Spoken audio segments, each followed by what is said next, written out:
Meron po tayong sinimulan.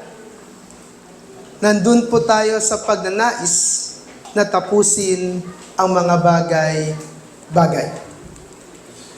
Halimbawa, kung meron po tayong nabasang isang aklat at nakita po natin ang kagandahan nito para sa atin, hindi po tayo hahantong na babasahin ko yung simula at kapag nandun na ako sa pinakahuling chapter, ay iiwanan ko na lamang at magbabasa ulit ako ng panibagong aklat.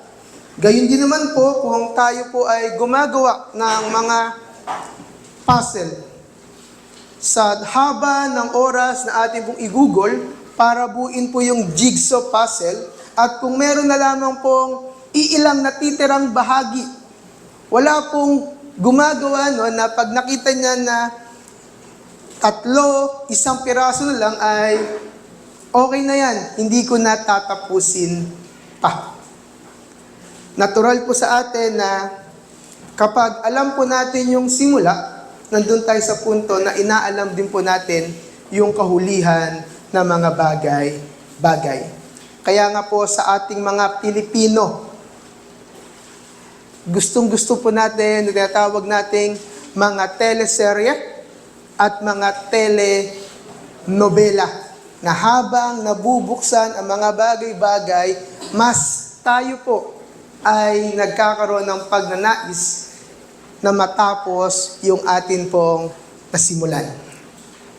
At ngayon pong ika-3 araw ng ating pong Panginoon, titignan po natin yung simula ng ating pong kasalanan at ng ating pong paghihirap. Na maganda pong tanungin natin sa ating mga sarili, saan ba ito nagsimula? Bakit ito nangyari? Ano ang simula kung bakit nangyari ang mga bagay na ito?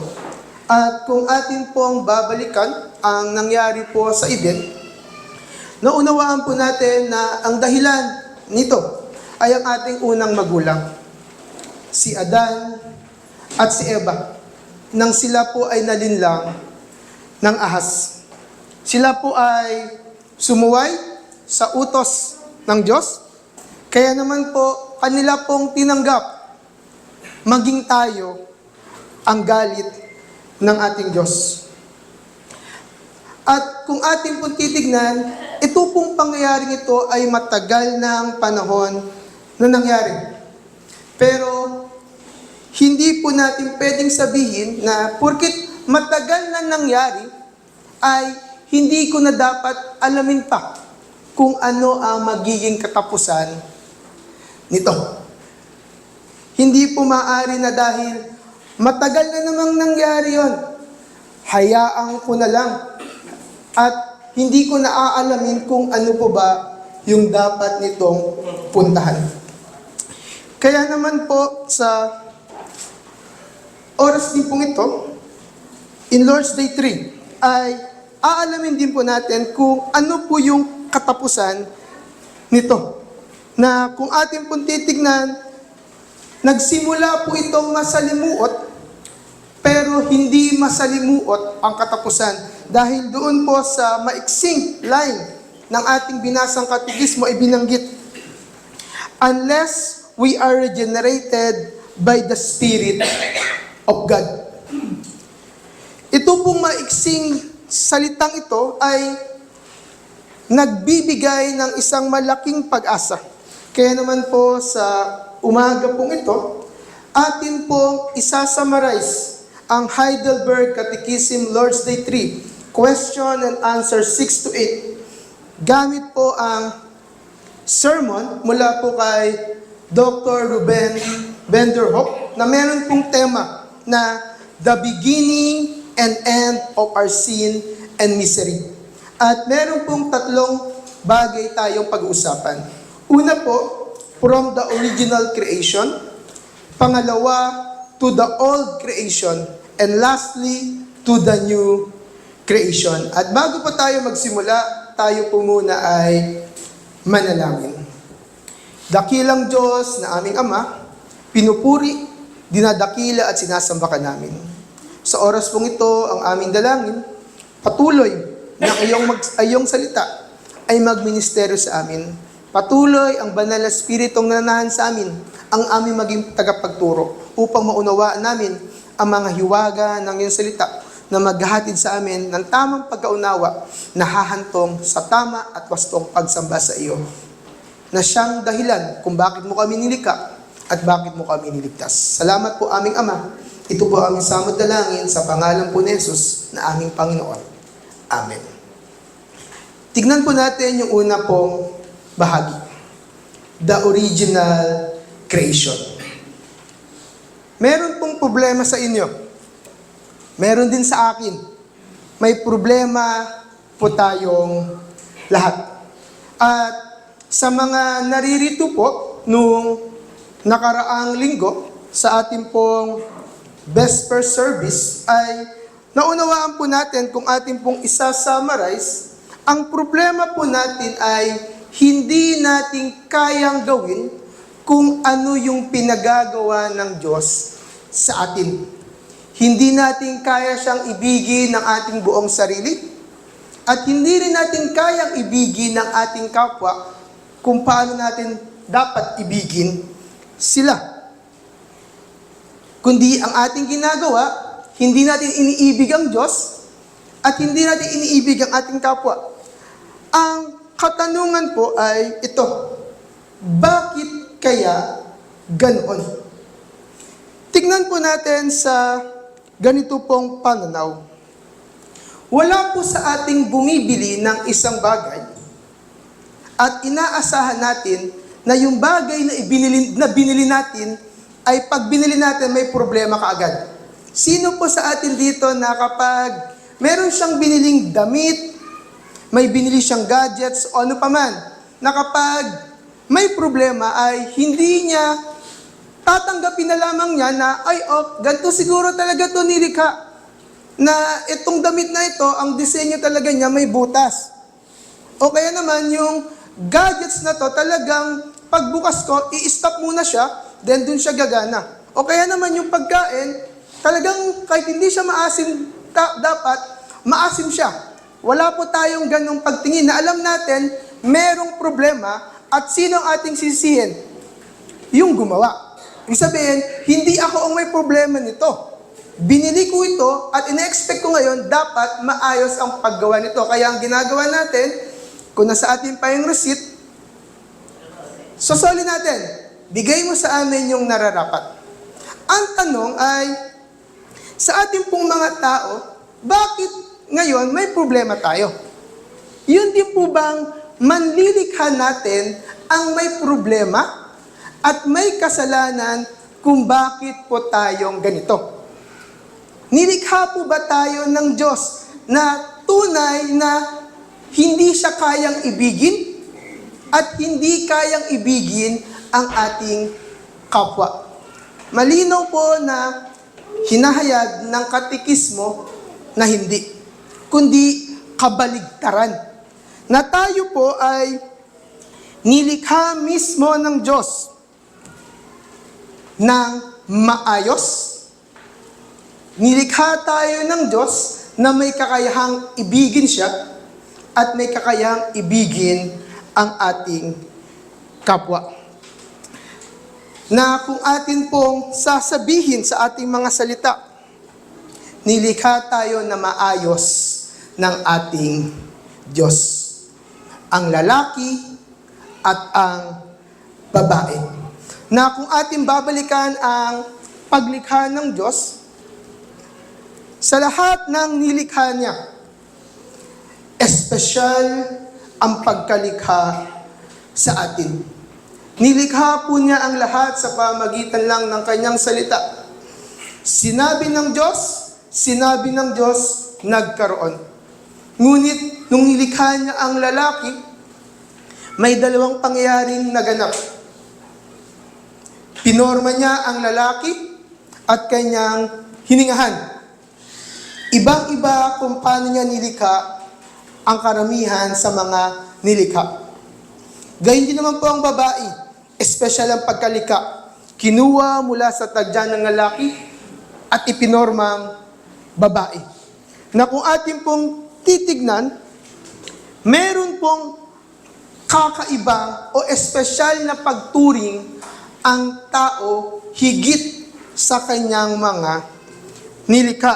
Hindi lamang po doon sa punto na espesyal yung pamamaraan, kundi espesyal mismo kasi sa lahat ng nilikha, tao lamang ang nilikha ayon sa imahe at wangis ng Diyos. Na kung saan itong espesyal na pagkalikhang ito ay ginawa ng Diyos upang ang tao ay maging refleksyon niya mismo. Na kung ang lahat ng nilikha ay magpapakita ng paglikha ng Diyos. Ibig sabihin, lahat ng nilikha ay magpapakita na merong manlilikha. Yun yung logic. Kung merong creation, automatic merong creator. Ang lahat ng creation ay kayang gawin yon. Pero, ang tao lamang ang merong espesyal na pribilehiyo higit sa lahat ng nilikha na hindi lamang siya magpakita na merong manglilikha, kundi mismo magiging refleksyon siya nung kanyang manlilikha. Na kung saan, dito po natin makikita na ang tao ay sa kanyang unang paglikha ay meron po talagang tunay na katwiran at meron pong kabanalan. Na ito po yung magiging instrumento upang magkaroon po sila ng maayos na ugnayan ng Diyos. Uulitin ko po, nilikha ang tao ayon po sa wangis at imahe ng Diyos. Nang ibig sabihin, ang tao sa kanyang paglikha ay tunay na merong katwiran at kabanalan na ito po yung magiging dahilan o daan upang magkaroon talaga ang tao ng maayos na ugnayan at relasyon sa Diyos.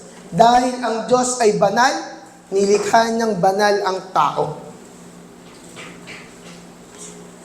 At pagkatapos po noon, ay binigyan din po niya ang tao ng isang espesyal na pagkatawag. Pamalahanan ang lahat ng kanyang nilikha. Gayon din naman, inutusan niya ang tao na kayo'y humayo at magpakarami sa isang layunin na upang ang lahat ng supling na lalabas mula kay Adan at kay Eva ay magiging refleksyon ng Diyos at gagawin yung pamamahala na inutos sa kanila ng Diyos. At pagkatapos po nun, meron pang nag-iisang utos. Huwag kainin ang bunga na hindi pinapakain ng Diyos. Ito nga po yung bunga na nagbibigay ng karunungan patungkol sa mabuti at masama. Mula po sa mga bagay pong ito ay pupunta po tayo doon sa punto at pagtingin na ang Diyos sa kanyang paglikha sa tao ay ginawa ang lahat ng dapat niyang gawin upang ang tao, kapag ibinigay na ng Diyos ang kanyang tungkuling ipinagagawa, magagawa ng tao yung dapat niyang gawin. Ibig sabihin, kung inuutos ng Diyos na ibigin siya ng tao, magagawa ng tao na ibigin ng Diyos. At kung iutos ng Diyos na ibigin niya ang kanyang kapwa, magagawa ng tao na ibigin ang kanyang kapwa. Pero kung ating babalikan, ang naging problema po ng tao ay yung isang utos na huwag po niyang kainin yung isang bunga. At mula po roon, yung isang perfect creation originally ay nasira at naging luma. At dito ngayon natin titignan yung ikalawang puntos, yung old creation, na yung original creation which is good, maayos. And bakit siya pumunta dun sa old? Bakit siya naluma? Ano ang naging problema? Bakit naluma itong mga taong ito? Binasa po natin kanina in Genesis 3.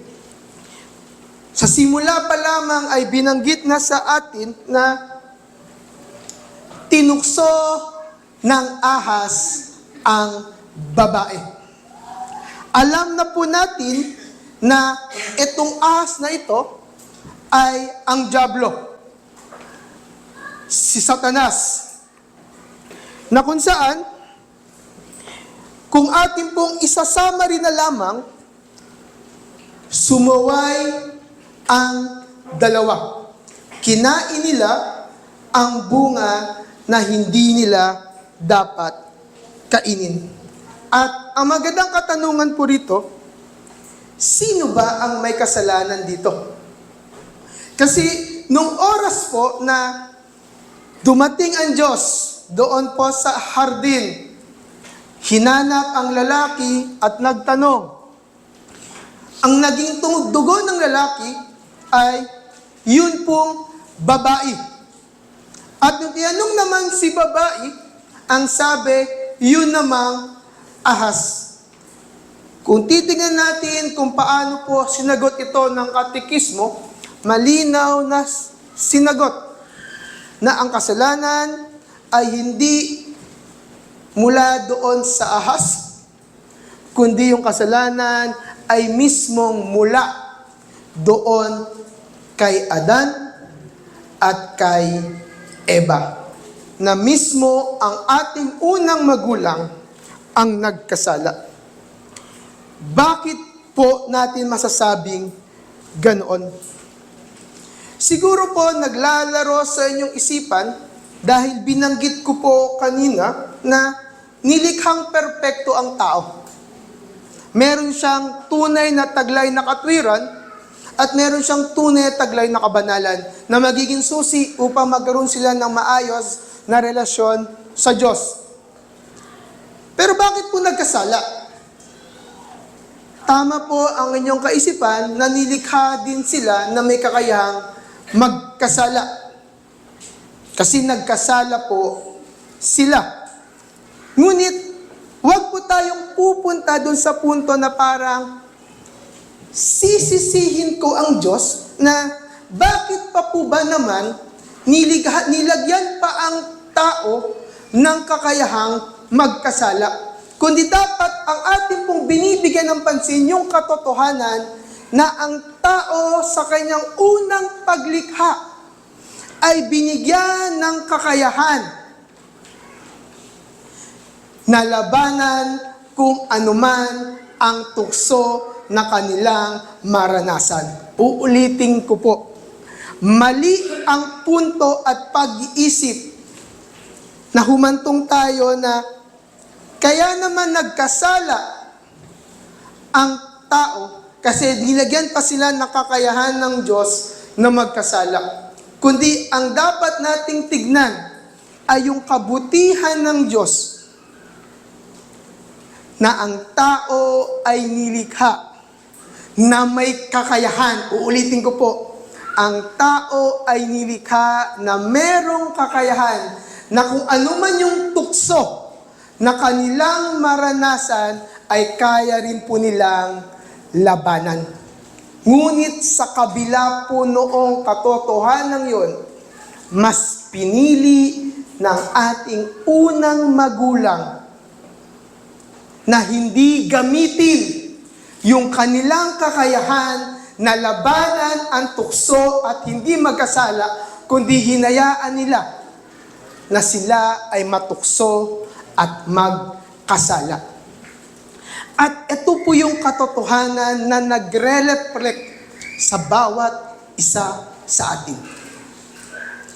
Hindi po tayo lalaban sa isa pong hayop na gumagapang na nagsasalita at sasabihin sa atin na, J.I., gawin mo to. O yung parang image na merong bumubulong na something. Wala po tayo ron. Pero isang bagay ang totoo. Nandoon po ang pagkilos ng dyablo. At may dagdag pa ngayon. Yung ating kabulukan na pag-uusapan natin mamaya, na siya po ngayong nagiging dahilan upang tayo ay magkasala. Na kung ating pong titignan, hindi po nagbabago yung temptation na inaalok ng dyablo. Yung temptation na you will be like God. Magiging Diyos ka. Wala po siguro magsasabi sa atin dito na kaya ako nagkasala kasi gusto ko maging Diyos. Wala pa naman siguro tayo sa ganung punto. Pero nandun tayo sa punto, hindi man katulad ng ating Diyos.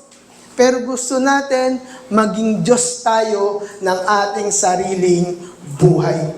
Na ganito ang pupuntal palagi. Every time na naririnig natin, nalalaman natin yung katotohanan mula sa Diyos. Bakit ko kailangang makinig sa iyo? Bakit ko kailangan sumunod sa iyo?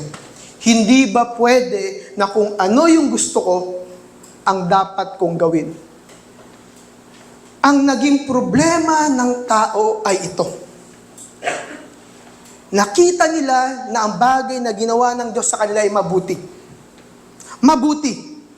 Pero sa tingin nila, merong mas better at merong mas best. At ito po yung nagiging dahilan kung bakit tayo nagkakasala. Yes, kinikilala natin, mabuti ang sinabi ng Diyos. Wala naman po siguro dito magsasabi na yung mga bagay na sinasabi mula sa banal na kasulatan ay mali. Wala naman siguro mga sasabihin na mali ang sinabi ng Diyos. Pero humahantong tayo sa punto na iniisip natin, mas mabuti ito. At mas tingin ko, mas best ito para sa akin. Nakikinig tayo sa bulong ng dyablo. Nakikinig tayo sa ating makasalanang sarili. Kasi hindi tayo lubos na nagtitiwala sa Diyos. Hindi lamang po doon. Hindi rin kasi tayo mapagpasalamat sa Diyos. Ang nais natin, binigyan niya tayo, pero mas gusto pa natin ng iba.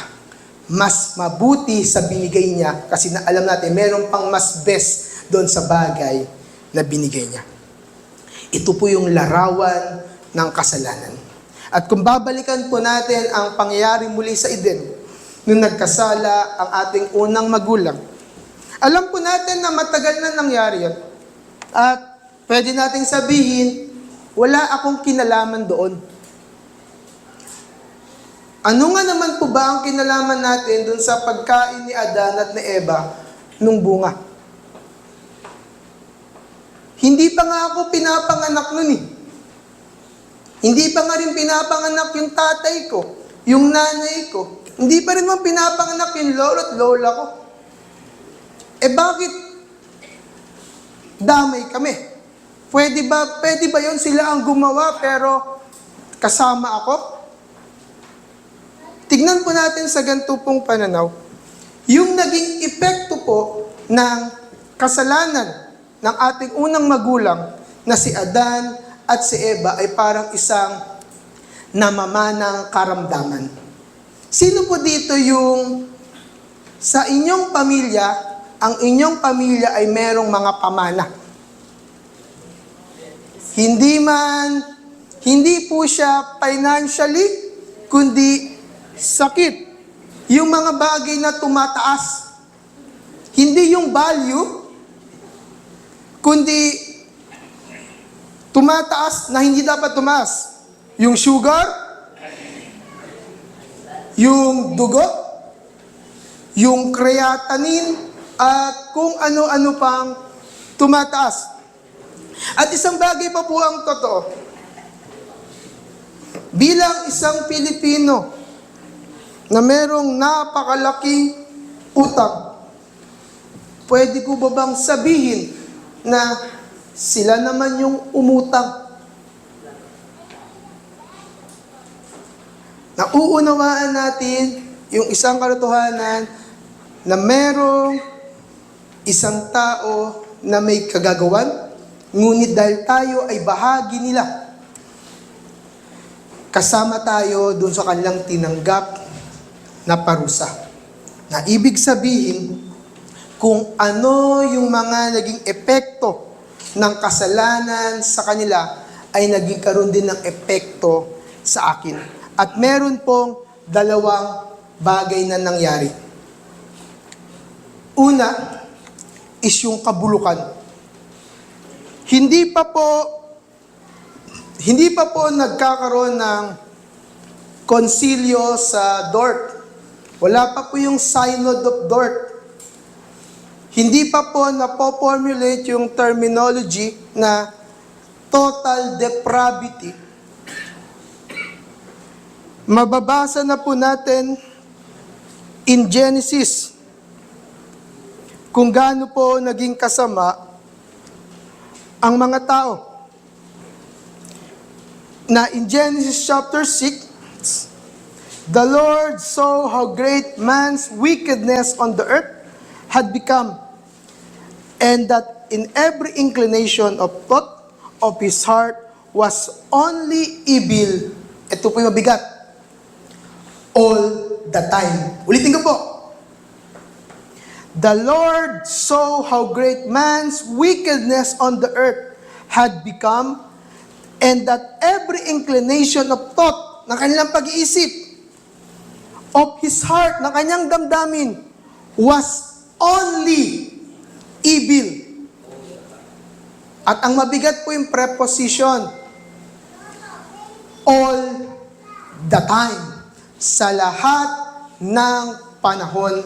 Na ibig sabihin, pagkatapos nung pagkakasala ni Adan at ni Eva, yung orihinal na pagkalikha doon sa tao ay naluma, nabulok, hindi na po nagpapangsyon ng maayos yung mga bagay-bagay.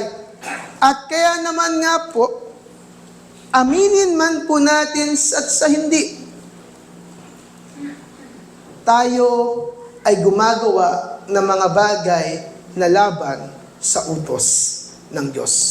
Sa ating isip, sa ating damdamin, at nakikita yan sa ating pagkilos at naririnig yan sa ating mga pananalita. At ang ikalawa, maliban po roon, ay tinanggap din natin ang puot ng Diyos. Kaya naman po, kung ating titignan yung mga bagay-bagay na nangyari, isa lamang po ang ating makikita. Kahabag-habag ang tao.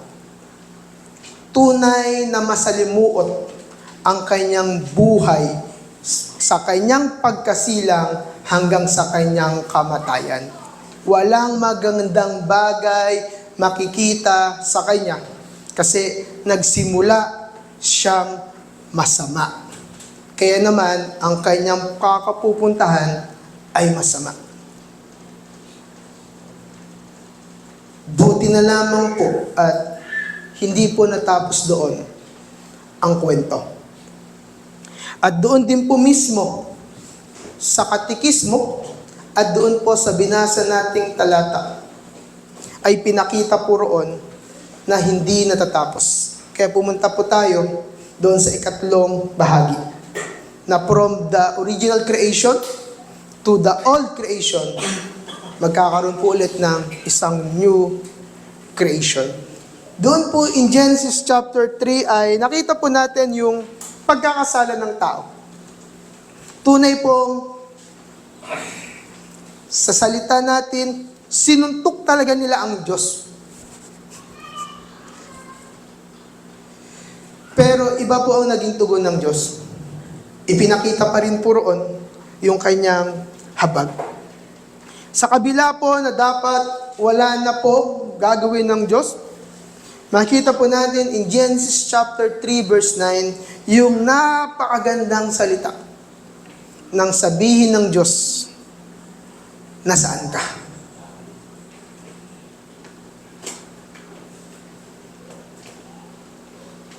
Pagkatapos pong magkasala ng tao, at nung nalaman nilang nandoon ang Diyos, ang una nilang naging respond ay magtago. Na sa gantong pagtingin, hindi ko gustong aminin sa iyo ang aking kamalian. Hindi ko gusto na ipataw mo sa akin kung ano yung karapatang parusa mo sa akin. Ang gusto ko, sa kabila na ako'y nagkamali, hayaan mo ako na naririto sa Eden at nararanasan yung biyaya mo. Ito po yung natural na tao. Sino po sa atin dito na sa oras na siya ay nagkamali laban sa Diyos, sa kanyang isip, sa salita at sa gawa, ang sasabihin na, Panginoon, okay lang na parusahan mo ako, okay lang na pagsakluban ako ng langit at ng lupa.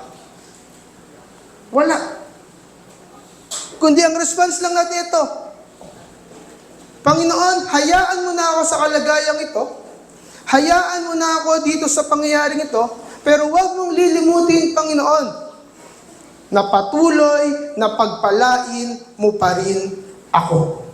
Ito po yung imahe ng ginawa ni Adan at ni Eva. At imahe ng buhay ng bawat isa sa atin. Pero sa kabila po ng paglapastangan ito ng tao, napakabuti ng Diyos. Hinanap niya ang tao. Hindi tao ang humanap sa Diyos.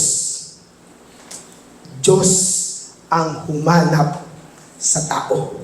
Kasi sa orihinal na kalagayan ng tao, pagkatapos niyang magkasala, hindi niya na hahanapin ang Diyos. Ang gusto na lang niya ay magtago sa Diyos, kasi ang gusto na lang niya ay yung pagpapala ng Diyos at hindi mismo ang Diyos. Ngunit sa kabila na ganito na ang estado ng tao, ang Diyos ay mabuti.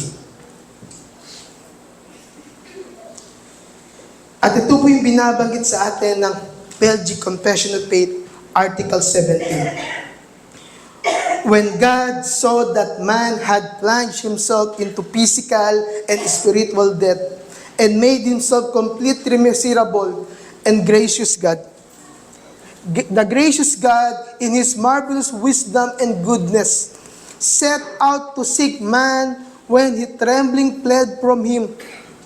This word full of grace, where are you? Alam po ng Diyos kung ano ang ginawa ng tao. Alam po ng Diyos kung ano yung laman ng damdamin ng tao. Pero sa kabila po noon, hindi po parusa ang kanyang iginawad, kundi habag. Na kung saan, sa kasaysayan po, kung ano po yung pinakailaman ng dyablo, doon po pumasok si Kristo para ayusin ang mga bagay. Nasa kabila po na wala na pong pag-asa, binigyan po ng pag-asa ng Diyos. Na yung tao pong makasalanan, isang rebelde, hindi mapagpasalamat, ay ililigtas ng Diyos. Doon sa lahat ng bagay na pinakailaman ng dyablo, si Kristo ang bahala. Nang si Satan ay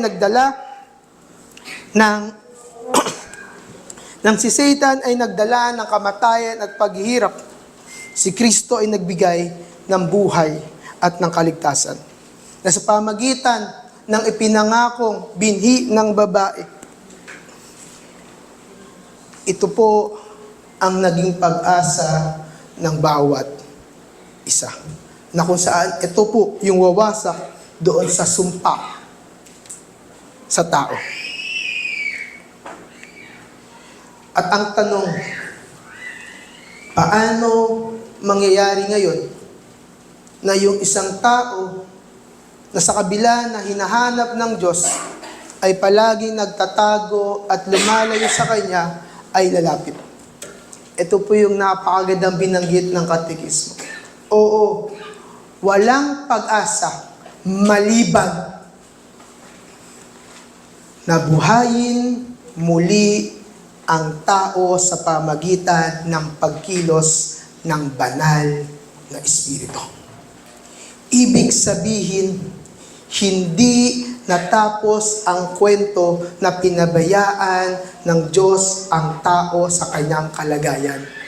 Kundi sa kabila ng hindi magandang kalagayan na mismong tao ang may kagagawan, ang mabuting Diyos ang gumawa ng paraan sa lahat ng bagay upang ang tao na makasalanan at nagrebelde sa Kanya na hindi marunong magpasalamat ay tunay niyang maligtas.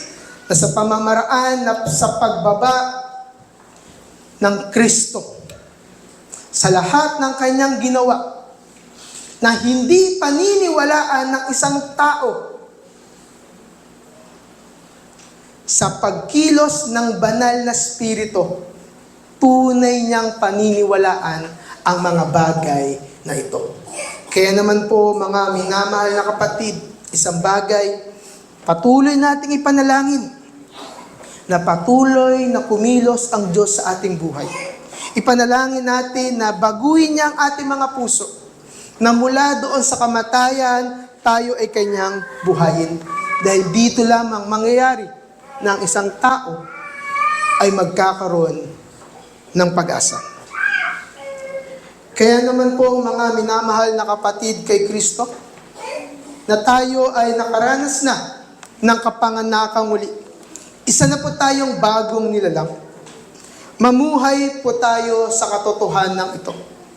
Magagawa po natin yan kung tatandaan natin ang mga bagay na ito. Una,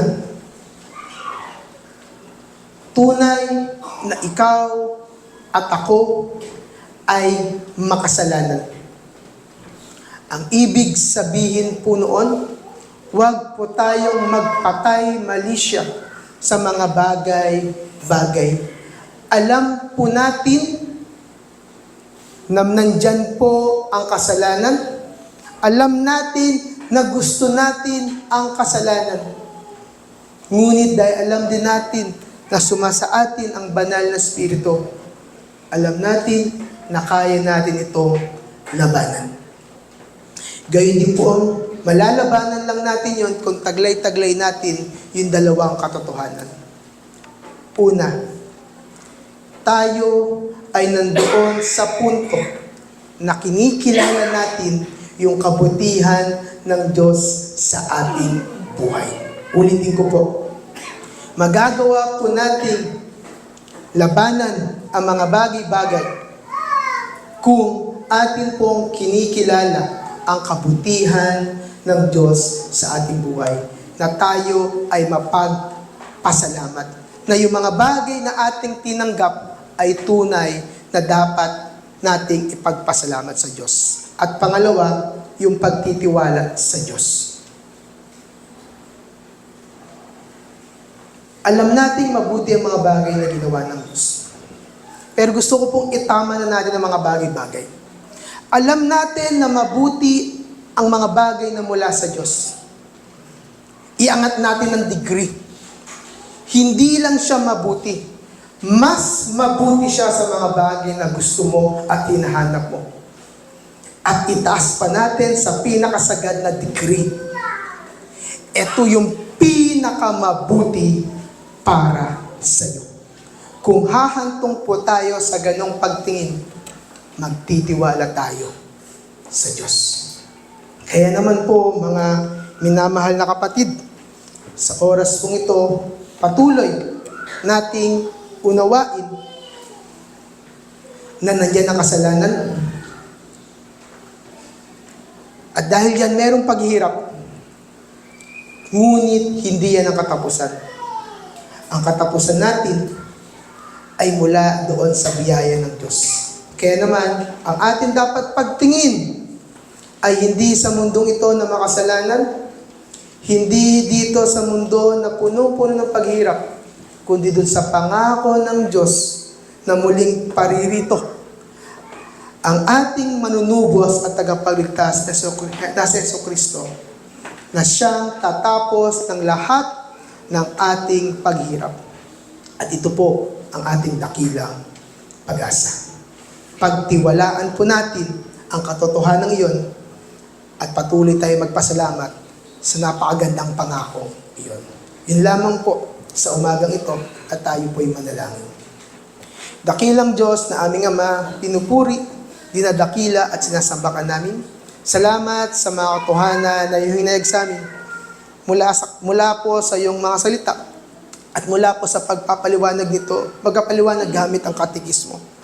Tunay na maging malinaw sa amin ang katotohanan na mayroon pong problema, yung kasalanan. At ang problemang ito ay hindi mula sa iyo, ito ay mula sa amin. At salamat dahil sa problema na mula sa amin, na wala kaming solusyon, ikaw ang solusyon namin. Ikaw rin ang gumawa ng solusyon. Kaya po, Ama, patuloy na hayaan mo po na kami maging mapagpasalamat sa ginawa mo sa buhay namin at patuloy magtiwala sa iyo upang makapamuhay kami bilang isang mga bagong nilalang sa pamagitan ng banal na Espiritu na nananampalataya sa aming Panginoong Jesucristo. Ito po ang aming panalangin sa pangalan po ni Jesus na aming Panginoon. Amen.